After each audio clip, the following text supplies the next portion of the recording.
live on air. Are you who's? Thank you for liking the show. Are you underscore who's? Thank you kindly for liking the show. It's a Radford and UVA fan.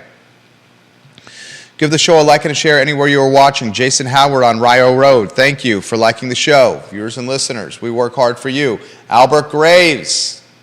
Albert Graves, one of the headlines on today's show. Look at the screen, Albert Graves. Was influenced by your contribution. Albert Graves sends me news. That news is discussed in today's program. Albert Graves, I have a lot of respect for you, sir. I'm grateful for you. Like it, share it, love it. Spread the gospel. That's the I Love CVille show, please. We're going to talk about the Planning Commission meeting from last night. That was a zoo. We're going to talk about Albemarle County employees fighting for unionization. We'll talk more Christopher Seaman. Christopher Seaman, the attorney that has caused a huge rift in this community. We'll talk about that on today's program. We'll talk about Stanton addressing panhandling problems. Stanton is addressing panhandling problems. A new report is out in regards to the Charlottesville Public Schools. Charlottesville City Schools are struggling to hire and retain teachers. According to a recent report from the Virginia Joint Legislative Audit and Review Commission. According to the report, the state average for teacher vacancy is 4.8%. In the city of Charlottesville, for Charlottesville Public Schools, that vacancy rate is 7.7%, which is astronomical. Astronomical. We'll talk about that on today's program. Viewers and listeners, we're ready to rock and roll on the Friday edition of the I Love CVille show, the Friday edition of the Water Cooler of Charlottesville, the Friday edition of a program nicknamed The Gospel. Judah Wickower's got a take that he's excited to relay to everybody in this community. John Blair, hello. Love you, John Blair. I'm going to give props to Stanton today, John Blair. Lonnie Murray, hello. Tim Carson, hello. Bill McChesney, hello. Mr. DL, hello. Kyle Irvin, one of the best communications directors in the Commonwealth, hello. Carol Thorpe, you made national news, Carol Thorpe. You're on the headlines. Look at the screen, Carol Thorpe. Jesse Rutherford, Board of Supervisors, hello. Sarah Hill-Buchensky, hello. Patty Rowe, Johnny Ornalis, Gary Palmer, Jason Howard, David Trecarici, Scott Aaronworth in Virginia Beach, Valerie Young, hello. You ready to rock and roll, Judah? You got that mic on? You're going to be a key part of today's show, J-Dubs. I'm ready. Let's rock. Johnny Ornalis, ¿qué pasa, amigo? Quiet on the set.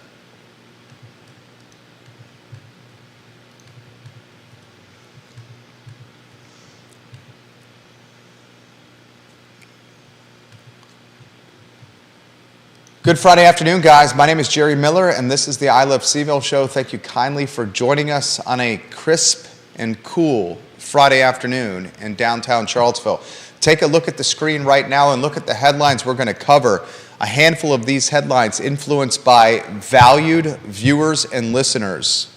Viewers and listeners that not only contribute to the show with their perspective, but say, Jerry, perhaps you should cover this topic, and I weave it legitimately into the program. All we want to do is be the water cooler of conversation, of chitter-chatter in Central Virginia, in Charlottesville, and in Albemarle County. We don't care how the content is originated. We just want it here. I'll give some props to the Charlottesville Police Department. Be the change you want to see. Join the Charlottesville Police Department. Join Mike Kochis' team. Join the brave men and women in blue. Open positions in the Charlottesville Police Department that need to be filled so this community can continue to remain safe and move forward. We champion the police in this community. We call them heroes. Mike Kochis in the Charlottesville Police Department. Judah Wickower, two-shot. Let's weave in J-Dubs. Let's weave in the director and producer. Let's weave in one of the most eligible bachelors in the Commonwealth of Virginia. Good Friday afternoon, Judah. Your favorite day of the week is it Friday? I'd probably have to say Saturday. Oh, your favorite day of the week is a non-work day? I understand that. What's your favorite day of the work week? Friday's probably got to hold that honor. My favorite day of the work week, you know what day that is for me? Monday. I love Mondays. I love to work. I love to grind. I love what we do here. The first lower third, let's put on screen. Ziana Bryant, the Charlottesville activist. Years ago, Ziana Bryant and Dr. Wes Bellamy stood behind a podium in what was then Robert E. Lee Park in downtown Charlottesville. And Ziana Bryant, who was still in high school at the time, explained to viewers that were watching her from podium side and the many media there that the Robert E. Lee statue made her feel angry, uncomfortable, and feelings that lacked approachability. And because of that, the statue should be taken down. Ziana Bryant first gained notoriety for this activism as a very young high schooler in Robert E. Lee Park, that is now Market Street Park. Oh, sorry. Emancipation Park. Oh, sorry. What's it called? What's the park called? I have no idea. I don't know what the park's called. Is it Freedom Park? Freedom Park? Sorry. I honestly don't know. Downtown Mall Park? What was it? Sorry. At this point, you might want to call it Tent Park. Ted Park? Yeah, there's like 3 or 4 tents set up there now. Dude, have you noticed that? Viewers and listeners, I noticed that 2 days ago. Dude, set the stage about that. I mean, I don't know what stage there is to set. I walk Liza once a day. I usually make my way to that park, and walk through the park. Let Liza look for scraps. Liza's the I Love Seville mascot, a rescue from Caring for Creatures, Judah's benevolent dog. And I'd say it was probably, I think, beginning of this week. Started seeing tents in the park, and it's a little bit odd. Deep Throat just laughed out loud with your tent park. Dude, I noticed for the first time the tents popping up in Lee Park. Sorry. Emancipation. Sorry. Freedom Park. Sorry. Market Street Park. I noticed the tents popping up as well. It made me wax nostalgic of the Occupy Wall Street movement, a movement that lasted 59 days, a left-wing populist movement against economic inequality and the influence of money in politics, a movement that literally manifested itself in Charlottesville, Virginia during the fall of 2011. In the fall of 2011, Lee Park, Freedom, Marcus, this became Tent City. Were you in Charlottesville then? I was, but I wasn't aware of that going on. I mean, I just wasn't clued into something like that at the time. I would routinely, I'm a mall rat. I'm a downtown mall rat. I've been a downtown mall rat since 2000. I've seen the mall evolved over 23 years of pounding the bricks with my shoe leather. Getting into Miller's and Rapture with fake IDs, a fake New Jersey ID that my buddies created in Dabney 101, to maturing, some would say, perhaps not, into a husband and a father of 2. I am on the downtown mall literally 5, some cases 6 days a week, and have been on the downtown mall 5 or 6 days a week for 23 years. In 2011, Judah, I'm going to tell a story. I'm going to paint the picture of what the Occupy Wall Street movement did to the Tent Park. Let's call it Tent Park. Okay. That's Judah's nickname, Tent Park. It created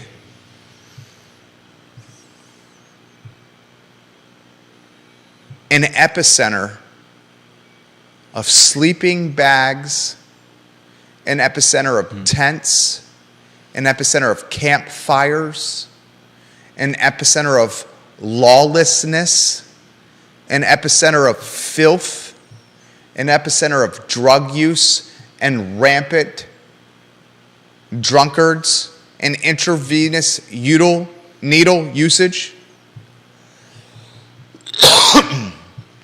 It created or festered sexual assaults and rapes.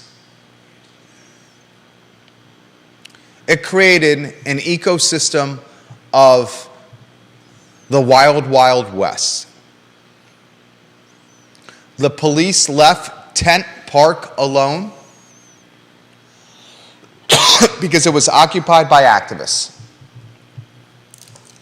The extent of the policing was whistles being handed out to those sleeping in Tent Park for a few weeks.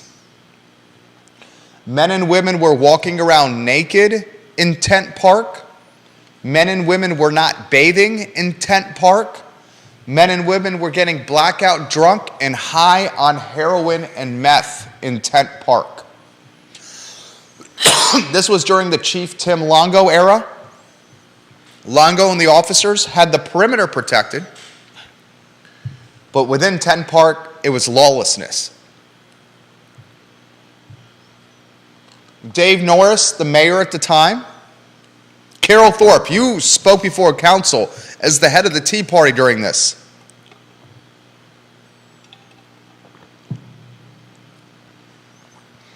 This was the Occupy Charlottesville movement, the Charlottesville branch of Occupy Wall Street. Eventually it got so bad, and what ended the Occupy Charlottesville movement and Lee Park, Tent Park, Emancipation Park, Market Street Park, Malaria? was the rapes. It was not the open air drug market. It was not the lawlessness associated with drunkards and drug use and people walking around legitimately naked. I mean, seriously, Google, I'm going to bust out Google. Google Occupy Charlottesville 2011. You want to do the same. Occupy Charlottesville 2011, and then click the Images tab.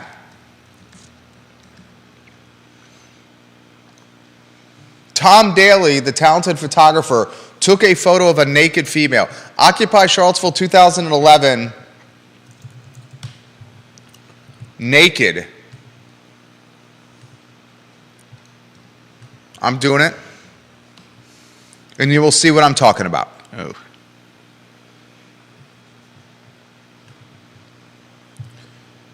These tents are popping up yet again. The panhandling and the homelessness is getting more significant.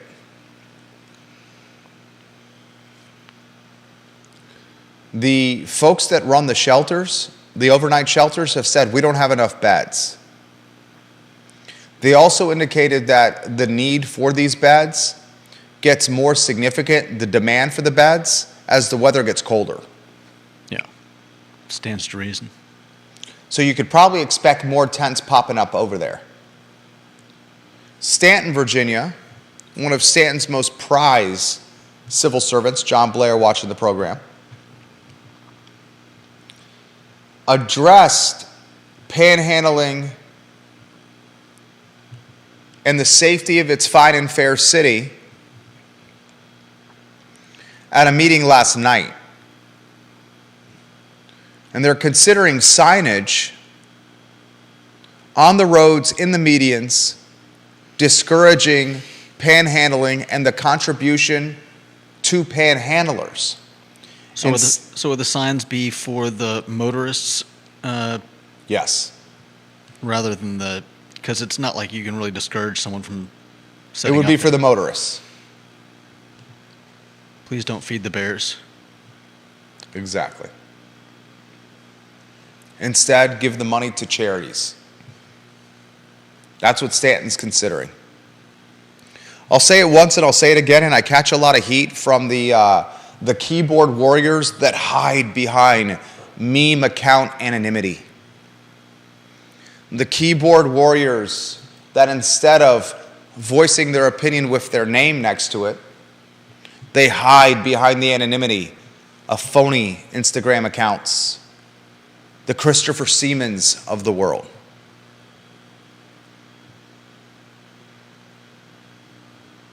Christopher Seaman is essentially a meme. by creating a fake URL, by taking someone's name and turning it into a URL, and creating nastiness online about someone running for a political position, he's one man's opinion become a caricature. Like the guy that's on the art palette when you go to Busch Gardens or King's Dominion or Six Flags, and an artist draws you on a palette, your face, and everything is exaggerated. Caricaturist. Taken out of context for the sake of humor. It's a meme. Stanton is getting ahead of the panhandling and the homelessness. I have yet to see City Council address this. And that should concern all of us. City Council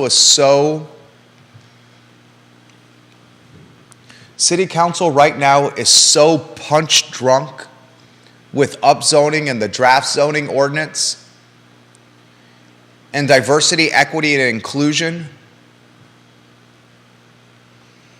and affordable housing that City Council cannot see through a clear lens that the true issues it has there in front of its city are a lack of fiscal responsibility with taxpayer dollars, an inability to manage the homeless and panhandling population correctly, and a lack of being in touch with small business owners and their needs, the same small business owners who create the ecosystem of incremental jobs and the taxpayer money that goes to making the city run. They would rather pursue government window dressing instead of actuality, policies, and decision makings that keeps the city heading in the right direction. As soon as a few of these tents pop up in Tent Park, Market Street Park, Lee Park, Emancipation Park, Freedom Park, council should see them and say, no, that's a no-go. You know how you prevent that from happening? Yep. How about a curfew for the park? How about we empower our heroes, the men and women in blue, the Charlottesville Police Department, by allowing them to police the park with a curfew as their leverage? No one in the park after midnight. We saw that curfew during the Robert E. Lee statue removal and the politicking and campaigning and activism following or during its removal. There was a curfew put on during the park. There were cameras put up during the park that tracked and held people accountable for graffitiing the statues. As soon as those tents started showing themselves in Lee Park, Freedom Park, Emancipation Park, Market Street Park, Tent Park, the same procedure should have been put into place. And that's called leadership. It's called leadership. Being a leader is not all about popularity. Being a leader is about doing what's right for the populace in totality and not doing what is right for 82 people on Twitter. And speaking of Twitter, Ziana Bryant and this Dove partnership, Judah, is the partnership imploding? I would say probably, if not at the very least possibly. I mean, they're definitely regretting their decision. Is this Bud Light? Bud Light 2.0. Is this Bud Light 2.0? You want to set the stage of what Bud Light did? Not really, but they hired a questionable personage as their spokesperson, and why do you use the word questionable? Because looking at their demographic, there it is. I'm not sure why they thought that was a well-considered decision. Who's Bud Light's demographic, Judah? I mean, I have less information on that than somebody. Oh, come on, dude.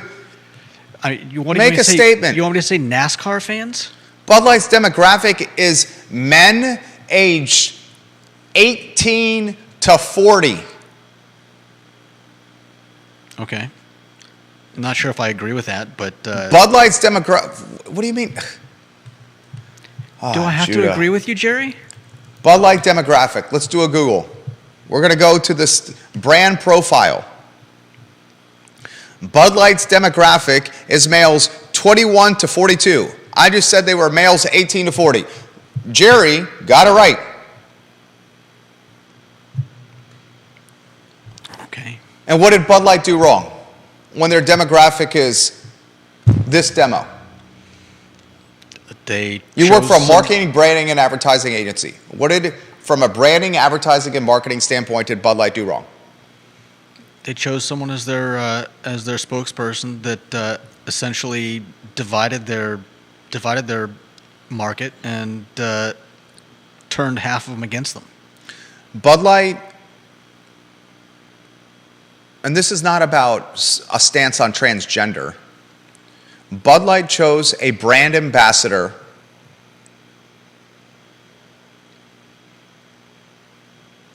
that was a trans person. And the ambassador they chose had tremendous collateral damage on Bud Light's market share. And now Bud Light, amongst its key demographic, males, anyone can Google this, 21 to 42, their key customers feel alienated. And it cost the company money. Did Dove Beauty pull Bud Light 2.0 by asking Charlottesville activist Ziana Bryant to be its ambassador of a fat liberation campaign? Judah, your thoughts? Definitely, especially after getting the attention of ex-owner Elon Musk. I mean, clearly they made a poor decision here. And I have no doubt it's going to bite them you know where. So you're saying Musk is the arbitrator of good or poor decisions? No. I didn't say that. But the fact that he is remarking on it, he's certainly got a bigger viewership, listenership than anyone else who's going to comment on this. No doubt. Certainly larger than Dove's. Ziana Bryant is an influencer, an ambassador, or an evangelist for Dove. Since that partnership was announced within the last 48 hours, the national and global media has responded with a vengeance. Put the second lower third on. Carol Thorpe. On screen, please. Carol Thorpe is a valued viewer and listener of this program. In fact, we have nicknamed Carol Thorpe the Queen of Jack Jewett because she lives in the Jack Jewett district and she routinely comments on the program. The Queen of Jack Jewett on Twitter. You find the Queen of Jack Jewett with the, in fact, I might have it right here. Carol Thorpe on Twitter yesterday put this on Twitter, the app known as X. After hearing that Dove Beauty chose Ziana Bryant, who ruined Morgan Benninger's life, for their fat acceptance ambassador, this lifelong large lady and now former Dove customer tossed out the last 3 bars of Dove products she will ever buy. I have written to Unilever, the parent company, as well, and she shows a picture of 3 Dove bars in the trash can next to a couple of red Solo cups and what appears to be a can of Dr. Pepper.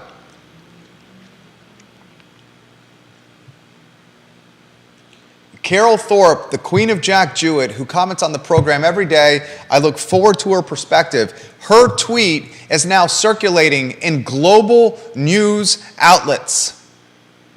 And as part of the basis, I'm talking Daily Mail, I'm talking New York Post, I'm talking USA Today. And now Dove finds itself in the crossfire.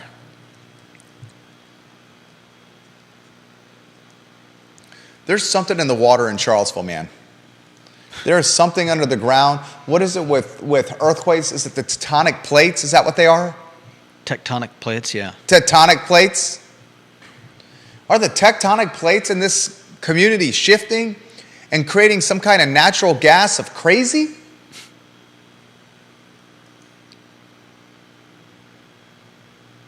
Could be.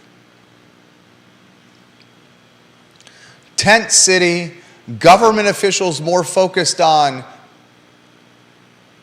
zoning, upzoning, the DEI instead of actual key performance indicators like supporting small business owners, keeping taxes in check, getting school buses to people's houses on time and home on time. How about the stat, if you want to put this lower third up, Charlottesville schools are losing teachers quickly.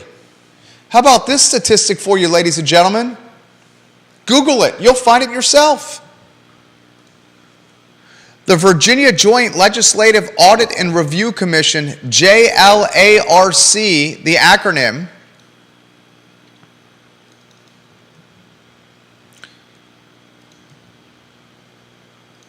has published a recent report that says Charlottesville City schools are struggling to hire and retain teachers at an extremely concerning clip.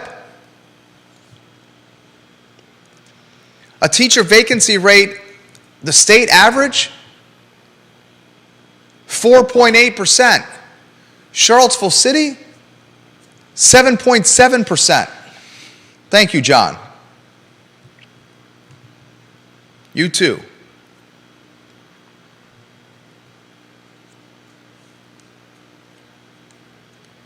The state average is 4.8%, yet in Charlottesville City, the vacancy rate is 7.7%. Hold on. 4.8 vacancy, 7.7 for Charlottesville City. Now, there are a number of factors that influence that vacancy rate. Cost of living. Definitely. Compensation. How they are treated by students and parents. Quality of life. Support from leadership and administrators. All these are factors. But here we have what is arguably many media outlets call the best place to live in the world. Certainly the best place to live in America. How many outlets have called Charlottesville the best place to live in America? How many outlets have said this is one of the top 5 places to retire in the country? I mean, the list is so long, it's like a good child's Christmas list. Is there such a thing as a self-defeating prophecy? This is what Judah means by self-defeating prophecy. We get all the attention from these media outlets for all the awesome stuff in this community, all the reasons we live here, restaurants, music, downtown mall, breweries, wineries, hiking trails, jobs, technology, data science, ACC sports, shopping, outdoors, history. And we tout them. And we do such a good job of touting them that the media picks it up.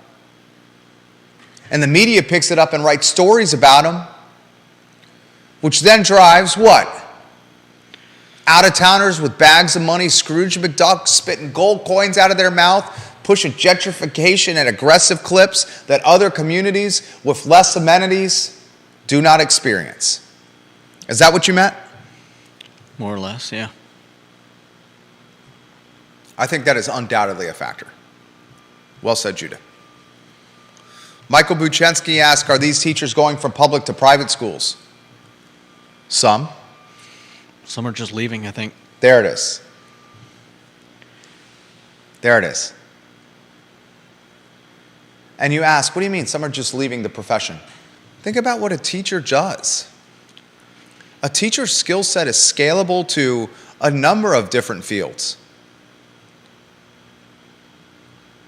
Jason Howard says it's a victim. We're a victim of our own success. Remember yesterday when Judah Wickhauer and I were looking for that word? If you had Segura panels on your roof and you try to close your house, you try to take your house to closing, and the panels by Segura, now that it's out of business and the warranty is null and void, that you may have this white elephant, I called it. That wasn't the right word. The red herring, that wasn't the right word. And we were both searching for it. Probably 36 viewers and listeners sent us emails or DMs or text messages and said, Jerry, the word you were looking for was albatross. And as soon as I saw it, I was like, that was the word, albatross. It's a good one. Quagmire is another one. But I think albatross is more applicable. A quagmire is more of a problem, where an albatross is something that is proverbially hung around your neck. Yeah. That you can't shake. Yeah. It's a curse. It's a curse. Quagmire is just kind of like it's a problem in front of you. Well, it's like a swamp or a quicksand that gets you stuck and mired and unable to move forward. We become victims of our own success. You know who's more punch drunk with themselves than anybody I've ever seen? And I'm going to lead the charge on that. Charlottesvillians. Charlottesvillians, we are punch drunk with Charlottesville. Charlottesvillians, and Charlottesvillians is a term, Charlottesville residents, Albemarle County residents, many of us that live in Central Virginia, I'll call Charlottesvillians. We are so punch drunk with ourselves. And we love to champion Charlottesville City as being world class. Good Lord, it's on the buses. It's on the transportation buses. It literally says world class city on it. The people that drive the buses, the people that did the branding on the buses, put world class city on their own freaking buses. Who's more punch drunk with Charlottesville than Charlottesvillians themselves? And I lead that charge. Victims of our own success. And that success is creating gentrification at massive and significant clips. That success is creating an epicenter of hedge funds and family offices with obscene amount of money in this town. I was out and about this morning. My wife and I, we went to the Bradbury. I got to work at 7:35 this morning, Judah. And my wife, after dropping our oldest off at school, stopped by work and we met for a little husband and wife time. Of course, our youngest, our nine and a half, how old is he? Nearly 10-month-old, was on her chest. My wife is a superstar. She's got the baby carrier. You've seen the baby carrier where you could wear your kid on your chest. It's a modern day papoose. What do you call that now? Come again? Papoose. It's a papoose? Yeah. Like a caboose? Not even slightly. What's a papoose? I've never heard that word in my life. I'd say it's the precursor to what you're talking about. It was basically like a kangaroo pouch? A little bit. I think it was... A papoose? How do you spell that? I would guess it was P-A-P-O-O-S-E. P-A-P-O-O-S-E. Ooh, papoose. I have never heard that word in my life. Papoose. Not the rapper. The rapper? Known professionally as Papoose, is an American rapper, well known for his freestyle and prolific mixtapes. My wife was not wearing Papoose the rapper on her chest. Look up, add baby carrier after Papoose. Oh, okay. Sorry. It's not this gentleman with the gold chain in this picture, right? A papoose is an indigenous baby or young child of North America. It's not an indigenous child. That's what it says on dictionary.com. Dictionary.com, papoose, P-A-P-O-O-S-E. It's a noun. And in fact, it says this word is offensive. I've never heard this word in my life. It says this word is offensive. Offensive? Are you teaching the viewers and listeners of this fine and fair talk show an offensive word? What did you look up? What you told me. I went to Merriam-Webster.com and I typed in P-A-P-O-O-S-E. Oh, I just Googled it. The British word is a baby carrier that usually consists of a cloth pouch, wrap, or sling worn around the torso. I think that's probably what you meant. I think that probably is what I meant. Okay, all right, thank you. We had some neighbors in Santa Barbara who are Hmong, which are an indigenous group from, I believe, Vietnam and Cambodia, that area, and they'd given my parents some, several basically quilted fabrics. Deep Throat says it's a sling. Sarah Hill Buczynski says, I thought it was a Native American child carrier. Yeah, basically. What's And the plural of papoose? probably- Papice? Papai? Papooses? I would guess the last one. Papooses? Or papai? Or papoor? Is it papi? I think if you just keep guessing, you'll eventually go completely off the rails. She's wearing the baby carrier on her chest. We go to the Bradbury, which was the old Prime 109 Steakhouse. They have Spud Nut donuts that are as good as the original Spud Nuts, that is now the quality pie. She gets a latte, I get an iced coffee, and we're enjoying some husband and wife time with our 10-month-old and a papoose. And we get stopped randomly by my mentor, probably talking about a 9-figure net worth. You know Bill. He was in here a couple weeks ago, right? We helped him with a project. We then see one of my buddies with one of the family offices around here, a colleague with one of the hedge funds around here, a developer on a yellow scooter without a helmet with his white locks and his Santa Claus beard blowing in the wind as he jettisons down Market Street on a moped. Okay. Within a 5-minute period of time, my wife and I, she enjoying a latte, me enjoying an iced coffee, and our 10-month-old nearly in a papoose, we come across 5, I'm going to do a very realistic and conservative number here. It's called 100,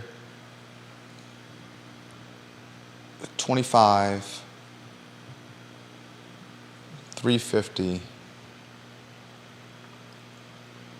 I'd say 2.2 billion within 5 minutes. 2.2 billion totality, the encounters we had within 5 minutes. 2.2 billion what? Net worth. Oh, gotcha. The people encountered within 5 minutes of coming out of the Bradbury.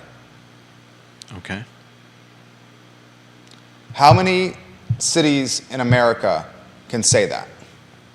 Now, there are plenty out there, but not many of them have a population of under 50,000 people. You're going to say San Francisco, you're going to say Manhattan,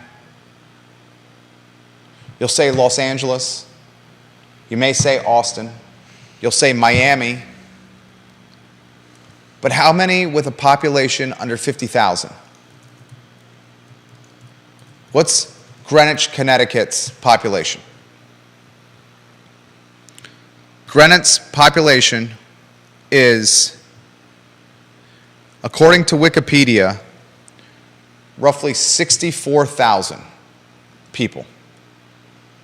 Jackson Hole and Aspen are great examples. What's Jackson Hole's population?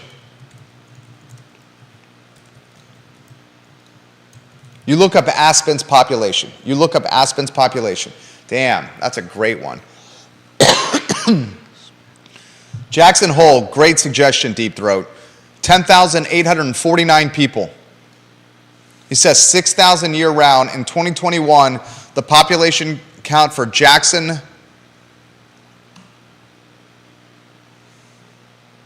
Wyoming was 10,849. What's Aspen? You got that one? Yeah, less than 7,000. There you go. But Deep Throat, I'll push back on that. And you know this better than I do. Is the year-round population the wealthy? Because I think it's the visitors that are the wealthy. Aspen, the year-round population, is not the wealthy, it's the visitors. Southampton, New York. I mean, not the visitors. Did I invert it? Aspen, it's the visitors that are wealthy, not the year-round. Yeah, it's the ski instructors and the allergies. hairdressers and the people who do the nails. My point is Charlottesville City, these are year-round residents. That's my point. Mm-hmm. These are Charlottesville City. Take Southampton, New York. The Hamptons. Southampton, during the season, looks very different during the off-season. My favorite time to visit Southampton is the off-season. Because there's no Cityites. That's what they're called. Cityites. Manhattanites. Yeah. Everybody's got names for stuff like that. In Portland, Maine, we called people from Massachusetts massholes. Massholes. Yeah. That was not a profanity to my missus right there. You used an M. Massholes. That was not a profanity. Deep Throat does say that in Jackson Hole, the service workers do not live in Jackson Hole, nor do they live in Aspen for the most part. Yeah, that's probably true. Viewers and listeners, I'm going to get to your comments here. Probably because it's gone farther than Charlottesville has, and it's no longer affordable for anyone but the richest. What's that? I think that was a good statement. I just did not hear it. I was saying that's as he was saying, it's probably not the service people that actually live there year-round, and that's because I think that a lot of those places have gone beyond where Charlottesville is and are now no longer affordable for any but the richest. Here's the problem that's happening. And this was a comment made in Real Talk with Keith Smith by an elected official who asked not to be named. This elected official said, Albemarle County and Charlottesville City are going in two very different directions. Charlottesville City is trying to create density through policy change, specifically upzoning. Where Albemarle County, at the last Board of Supervisors meeting, it was very clear that the supervisors are not going to expand the 5% development area. So Albemarle County will be constrained where housing can go to 5% of all of Albemarle County. Let me get Albemarle County, Virginia landmass. See how many acres we got. 726 square miles. Local government is trying to constrain development in Albemarle County to 5%, to the urban ring, right around Charlottesville City. The ring right around Charlottesville City, Albemarle County, is trying to constrain development to. Developmental area. So you have this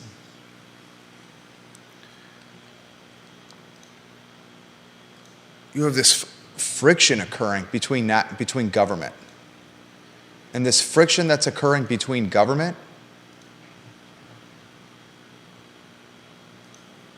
is making real estate bonkers. Charlottesville City is land constrained. It's only 10.2 square miles. Mm-hmm. The county that surrounds it is 726 square miles. Charlottesville realizes that it cannot grow anymore. It created a revenue sharing agreement where it limited its growth potential.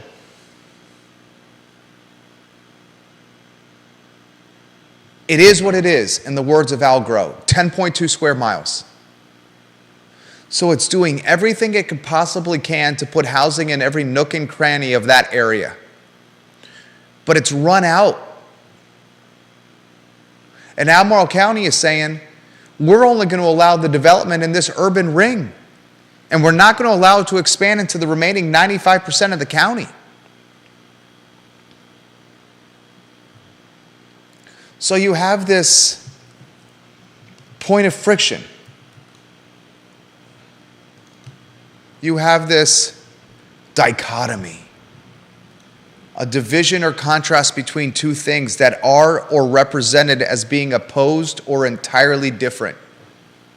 Albemarle County and how it looks at land use and development, and Charlottesville City and how it looks at land use and development, that's a dichotomy.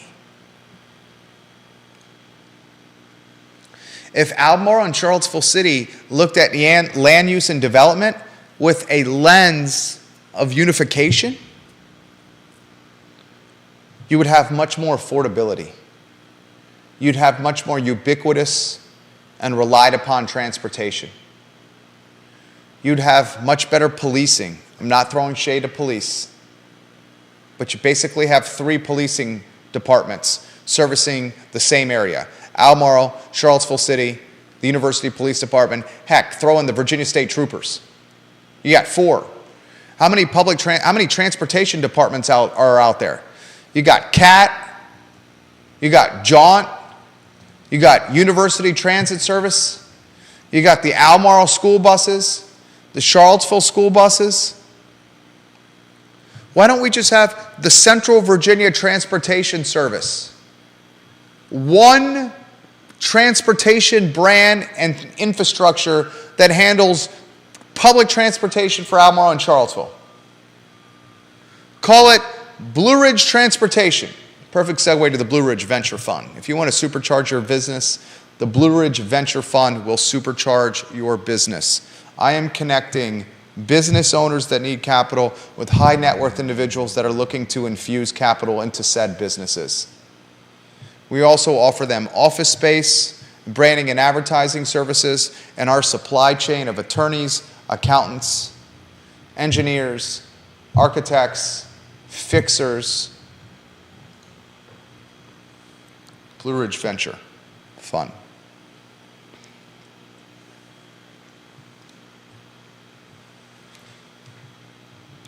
We are victims of our own success, and where we will see the success really erode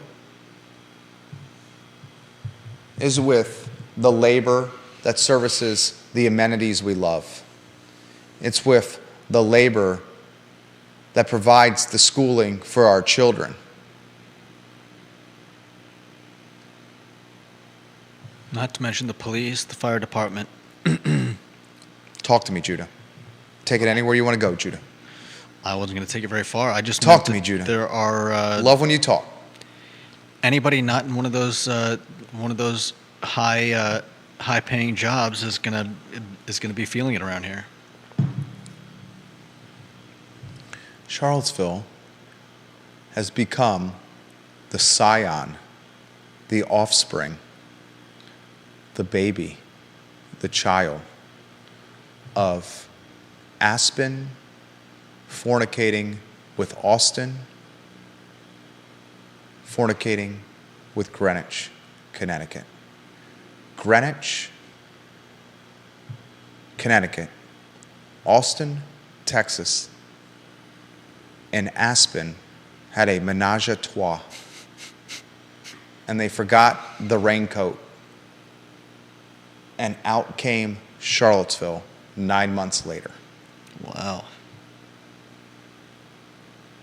How's that for a metaphor? How's that for a mental image?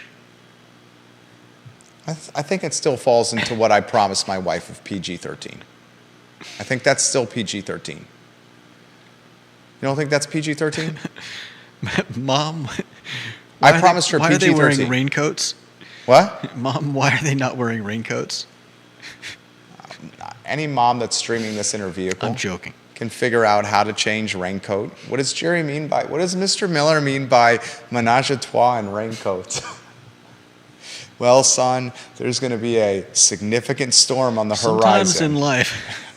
Sometimes in life, the weather gets severe and you need to wear protection for your clothes. There you go, folks. So your future is not impacted. Speaking truth to power. I think that was still PG-13. Charlottesville, Virginia is the menage a trois baby of Aspen, Greenwich, and Austin.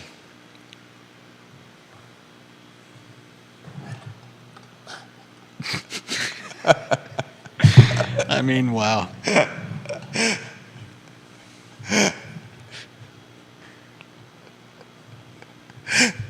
I think that's...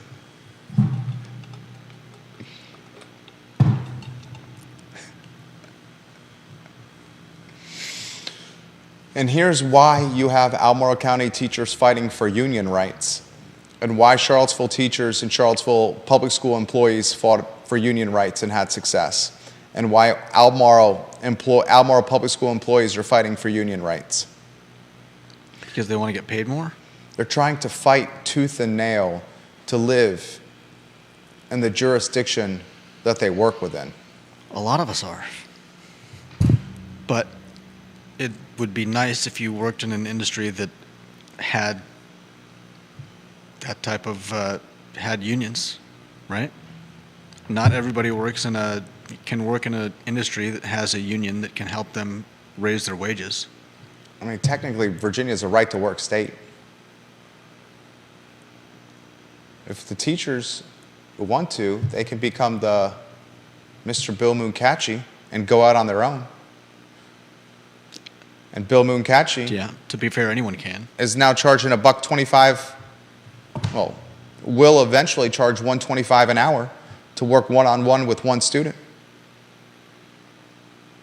Anyone can go out on their own and make more money, but take on a lot more risk. I went out on my own. I was 27 years old, making heavy six figures, working 70 hours a week for the Daily Progress, ESPN Radio, NBC 29, and freelancing for any outlet that was sending a sports team to UVA. Any college or university sending a sports team to UVA. Deep six figures.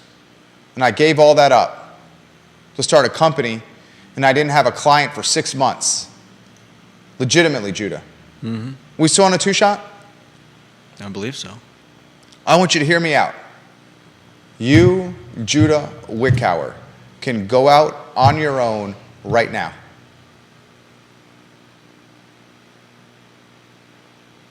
And the risk you have is what happened to me of having zero revenue for 6 months. I took my life savings to start the business and then watch what I thought would be a successful company after putting my life savings on the line, and nothing materialized for 6 months. I had to take I lived in a 3-bedroom, 2-bath condo at the time that's now a rental, and had to rent the 2 rooms just to not lose the house and default on the mortgage. It was that bad.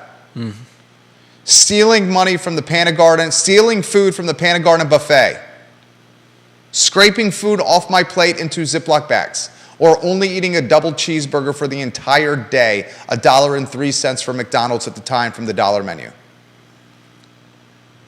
When my friends weren't looking, lifting up the sofa cushions to find change in their sofas at their houses.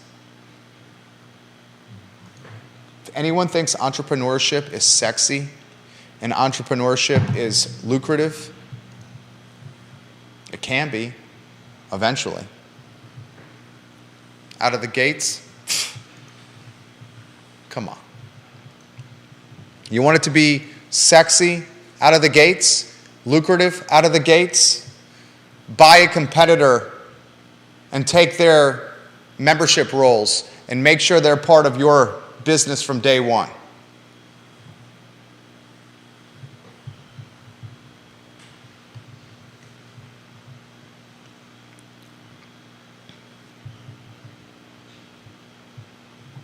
Chad Wood says I'm getting close to R-rated and close to 4-letter words. Still PG-13 though. Still PG-13.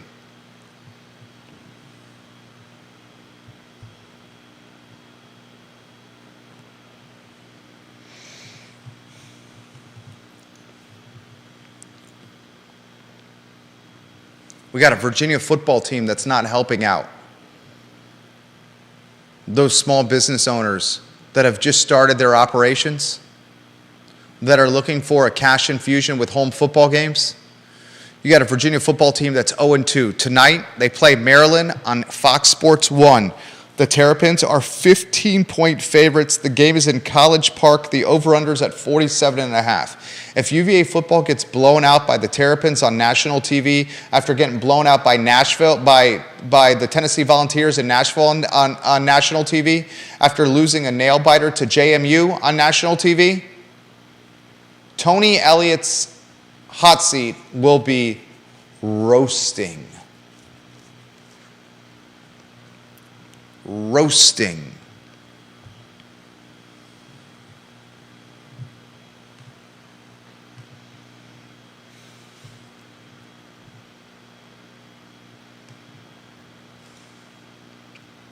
And I want to close with talk about this school board race. You can get Spud Nuts, Stephanie Wells Rhodes at the Bradbury on the downtown mall. The old Prime 109 Steakhouse, the old Bank of America building. They legitimately have Spud Nuts there. Fresh, made day of. A potato cake donut. That's decadent and delicious.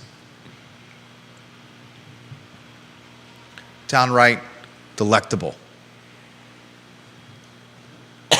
I like the alliteration. I think people know that listen to the show that I like the alliteration. Yeah. Oh, Chadwood, I think his seat's going to be really hot. Judah, the viewers and listeners have asked for some commentary from you. Okay. Michael Buchensky says he wants to sit in Judah's chair. I said there's only one chair for J-Dubs. We've got other chairs. Now is your time to shine for the Juan Sarmientos of the world, for the Carly Wagners of the world. Oh, is this the end of the show? Is this the... I just can't let you forget. Go ahead. And my voice is killing me. All right. You use my voice so aggressively every week. Show is yours. All right. Let's see. I brought up the tent park, and it's... I've got to say it's a little bit disconcerting, but in defense of them, I've never had any problems with them. I've never felt threatened by any of them.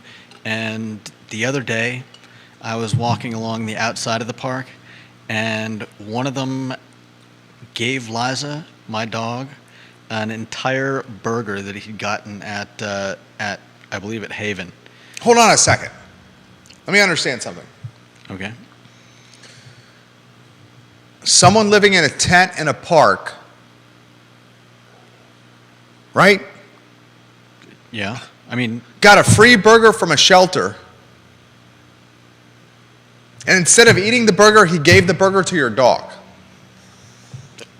yeah. Is that what you're saying? As far as I know. Does anyone have a problem with that?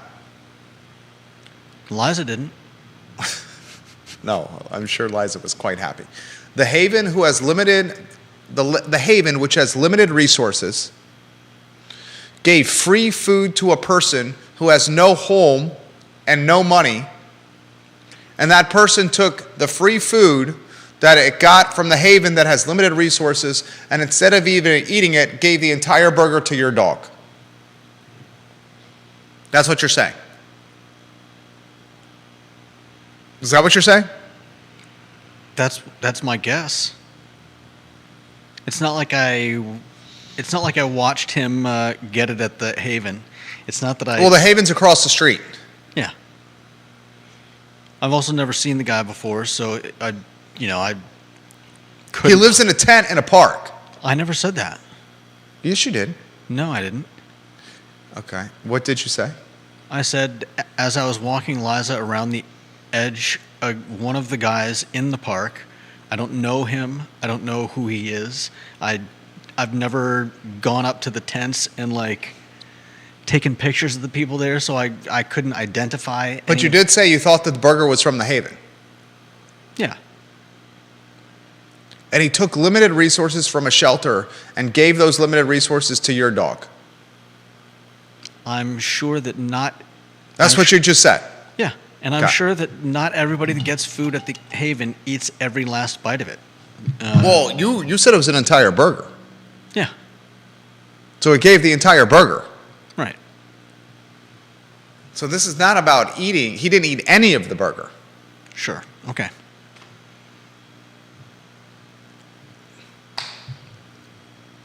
There you go, ladies and gentlemen. Yep. There you go. Okay, keep going. No, I'm done. No, please. I made my point. I mean, at least I tried to. What was the point? Oh. Well, let me start at the beginning. While I've been through the park, and it is disconcerting to see people in tents and having tents in this small little park, I've never felt threatened by anyone there. I've never been accosted by anyone there. I've never been called names by anyone there. I know we talk a lot on this show about people causing trouble and swearing and being generally obstreperous, That was good. scary. The first time I think that word's ever been used On the show. downtown mall, I have never had any problems with any of the people in the park. And, you know, I don't know what else to say. I don't think any of them are. I think these are different people than some of the people that definitely need mental help, who have been seen on the downtown mall yelling at people and causing trouble. And Do you think the people should be living in tents in a public park? do I think they should? Ideally, no. They would have a place to live, but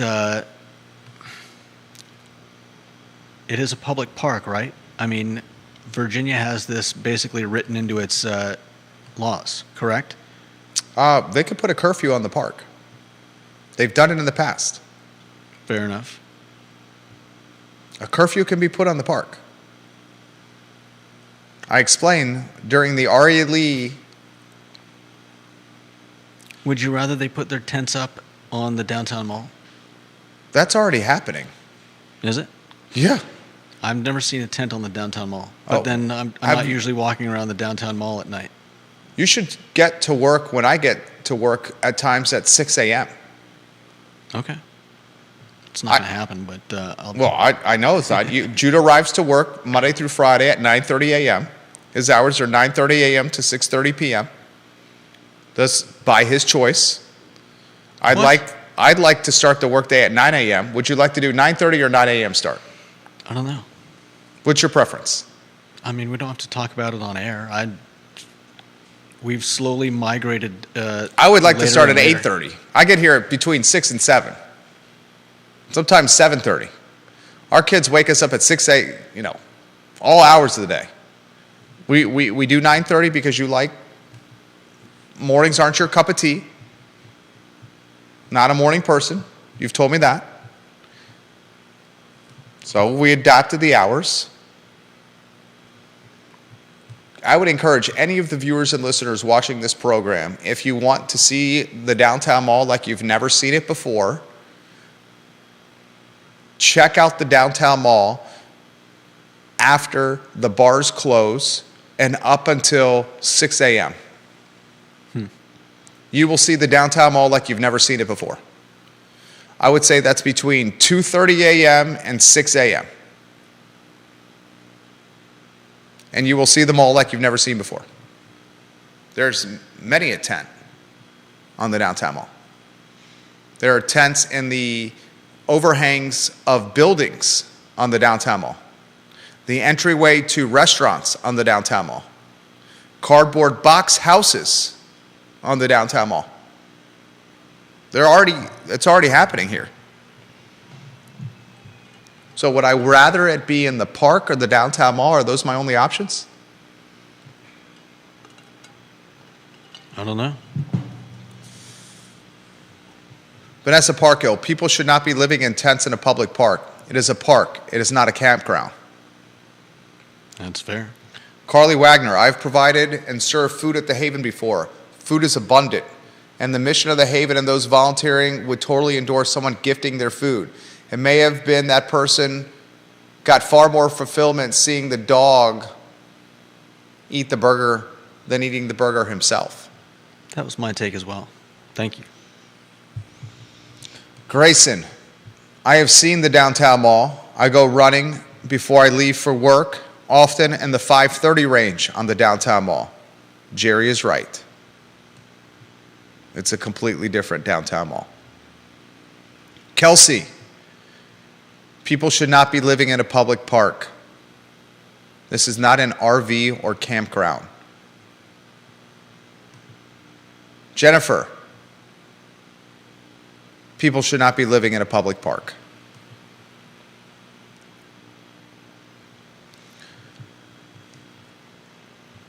I totally agree with getting more work done before 7 a.m.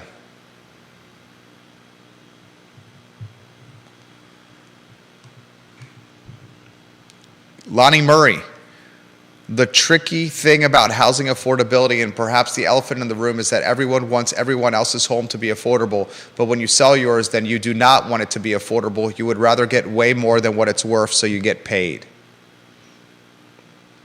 I also want to emphasize this. Just because someone doesn't want an apartment complex next to their house doesn't make that person a bad person. Right. If someone owns a home and they don't want an apartment building down the street from them, they are not a bad person, nor should they be made to feel bad. If anyone thinks that an apartment complex down the street from their house is going to drive value for that person's house, you are not living in today's reality. Undoubtedly, it will impact the values of homes, having an apartment complex on your street, around the corner, next to, or down the block.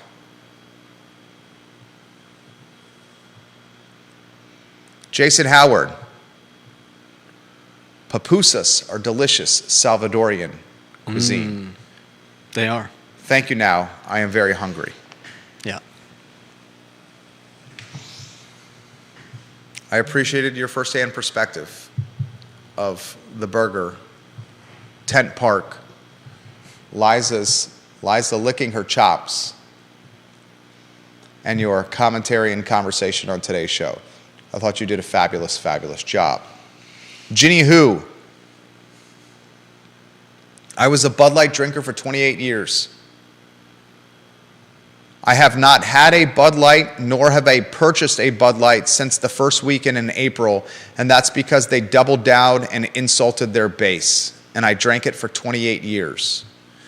Ginny Who, I think we should call it the park formerly known as Lee. Does it get a symbol? That's a nod to Prince, isn't it? I think so. That's hilarious. That's clever. Warrior AG. Most county and city parks are closed from sundown to sunup and have signage stating as much. Warrior AG, thank you for that comment. Warrior AG, the city of Waynesboro already has these signs in place, and for the love of Charlottesville JM, don't give them credit by calling them keyboard warriors. They are more like keyboard punks and should be addressed as such, please. He's talking about the folks that like to post anonymously on social media. Instead of giving their commentary next to their name on their actual accounts, they create phony accounts to try to smear people. The dregs, or we call them the Siemens. Johnny Ornalis, a service tech from Fitch, just told me he was having lunch at the Guadalajara downtown and they saw a guy take a poop in plain view. That guy said lunch was done immediately after seeing the homeless man take a poop in plain view of a packed Guadalajara dining patio. No doubt. And that, ladies and gentlemen, is an absolute travesty. Johnny Ornalis, thank you for sharing that. The travesty is not your comment. The travesty instead is the fact that we live in a world-class city where people are defecating in front of a packed lunchtime downtown patio. We also live in a world-class city where there's not really anywhere to go to the bathroom. I'm not sure what you mean by that. That's pretty self-explanatory. There's a public bathroom in York Place on the downtown mall. How many people know about that, though? The city released a statement about it. Okay. How I was raised, you don't poop on the side of the street. Were you raised differently than that? I don't remember that specific lesson, but I was growing up. I knew that wasn't really the thing that you did. My mom and dad said, sons, don't poop in public. Poop in toilets. They had to teach you guys that. Most parents teach their children to poop in toilets. It's how they transition from diapers. It's called potty training.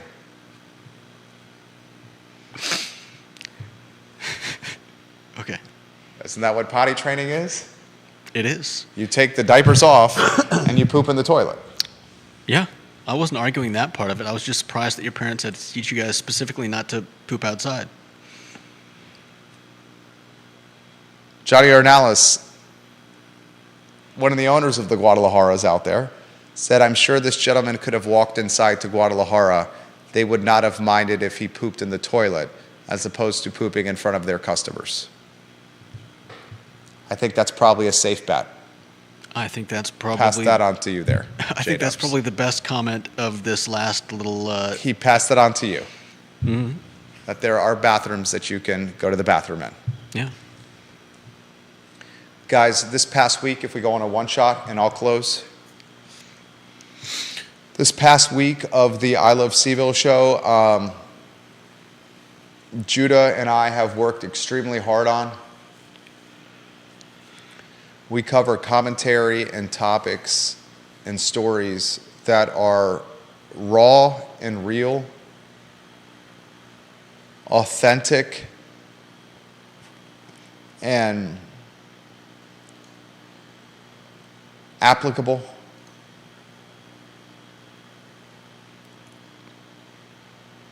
And there's one common denominator with covering all of this, is it's through a lens of honesty and authenticity. I sleep very well at night because when I get to work at sometimes before sunrise and head home sometimes past sunset, I know that I put every aspect of work and passion and focus and honesty into my day. I tell my son, a kindergartner, every night before bed, I love you, I'm proud of you, make good decisions, and be the best version of yourself. And I try to go about those 4 tenets or that mantra myself. So when you are out and about in Central Virginia, in Charlottesville and Albemarle County, or this region that we love so, so, so dearly, I encourage you to show love,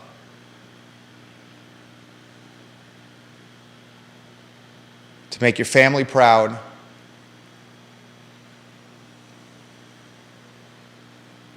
to make good decisions, and be the best version of yourself. For Judah Wickhauer, my name is Jerry Miller.